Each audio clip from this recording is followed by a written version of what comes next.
Barua academy senior secondary স্কুলৰ অধ্যক্ষা মহাশয়া, আনন্দৰাম বৰুৱা একাডেমিৰ সঞ্চালক মহাশয়,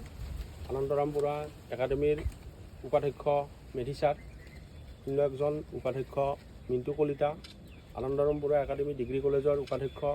সন্মানীয় বৰুৱা ছাৰ, মৰমৰ ছাত্ৰ ছাত্ৰীসকল আৰু সন্মানীয় সতীৰ্থবৃন্দ, আমি সকলোৱে জানো যে 5 জুন তাৰিখটো বিশ্ব পৰিৱেশ দিৱস হিচাপে উদযাপিত হৈ আহিছে সমগ্ৰ বিশ্বতে।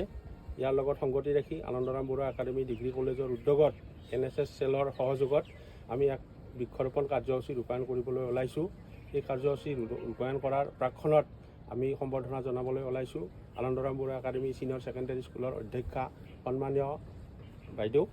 বাইদেউক এখন ফুলাম গামোচাৰে সম্বৰ্ধনা জনাব আনন্দৰাম বৰুৱা একাডেমিৰ ৰাজনীতি বিজ্ঞান বিভাগৰ সহকাৰী অধ্যাপক বিশ্বজিৎ কলিতাই।